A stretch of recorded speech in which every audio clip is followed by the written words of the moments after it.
C'est une tradition en NBA, chaque 25 décembre, la Ligue programme des superbes affiches en guise de cadeau de Noël pour les fans du monde entier.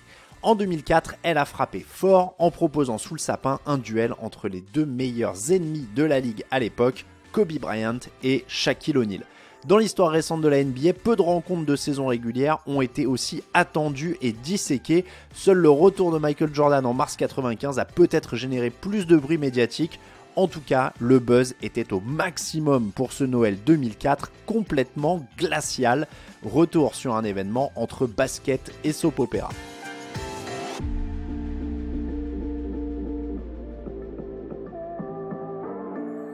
Pourquoi une telle attente ? Petit retour en arrière, Kobe Bryant et Shaquille O'Neal, c'est l'un des meilleurs duos de tous les temps en NBA. Les deux stars de Los Angeles ont remporté 3 titres de suite en 2000, 2001 et 2002, mais en 2004, c'est le divorce. Le comportement du Shaq, pas toujours sérieux dans sa préparation physique, agace continuellement Bryant. Sur le terrain, Kobe est toujours regardé comme un joueur individualiste qui ne pense qu'à son nombre de tirs et veut constamment tirer la couverture à lui. Dans un registre plus sordide, O'Neal ne digère pas un sombre épisode judiciaire.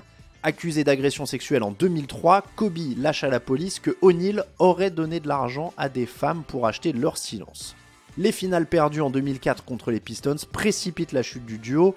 Les Lakers décident de miser sur Kobe Bryant. Il prend les rênes de l'équipe et il faut faire place nette pour le satisfaire. La légende du coaching Phil Jackson s'en va, Shaquille O'Neal est envoyé à Miami. Le pivot fait désormais équipe avec un jeune arrière talentueux qui est dans sa 2e saison seulement, le futur Hall of Famer Dwayne Wade. La NBA joue sur cette rivalité entre les deux hommes en proposant leur retrouvaille avec un alléchant Lakers Heat le 25 décembre 2004 au Staples Center de Los Angeles. Pour ne rien gâcher, on peut compter sur O'Neal pour pimenter ce duel et faire monter la température. Quelques jours avant le match, le pivot lance une première grenade avec une déclaration en forme d'avertissement pour son ancien camarade. Quand on envoie une corvette dans un mur de briques, on sait tous comment ça se termine. Évidemment, le mur de briques, c'est lui, la corvette, c'est Bryant. Les deux hommes sont d'ailleurs tellement en froid que le Shaq n'appelle plus son ancien coéquipier par son nom et son prénom. Le ton est donné.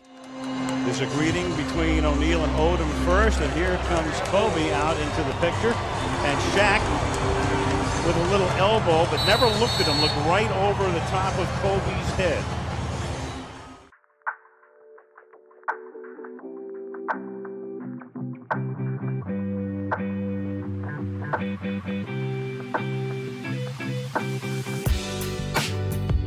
Les retrouvailles ont lieu quelques secondes avant l'entre-deux, elles sont glaciales, vous venez d'en entendre le commentaire en VO.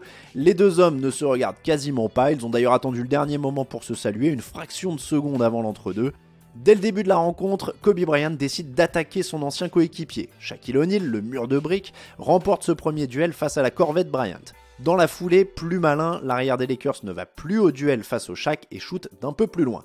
La glace est brisée et Kobe Bryant est alors bouillant. La preuve, il enfile 3 paniers à 3 points de suite. Le public de Los Angeles s'enflamme. Sauf que le Heat version O'Neal, c'est une équipe forte, surtout avec un Dwayne Wade en grande forme en ce jour de Noël.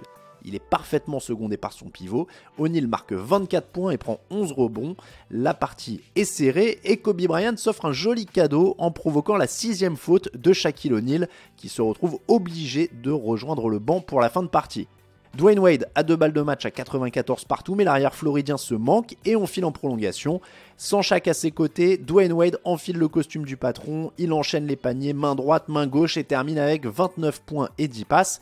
En défense, il se charge de gêner Kobe Bryant sur le dernier shoot. La star des Lakers marque 42 points dans le match, mais ne parvient pas à inscrire le tir de la gagne. Succès 104-102 après prolongation pour Miami. And Jermaine Jones to inbound. Bryant gets doubles. Kobe Bryant. Amazing that it didn't go in the way with his history and all of the drama and this whole day. And so for Kobe Bryant, he has the one chance at the end. Can't make it go down. And Shaquille O'Neal and the Miami Heat have won 11 straight games.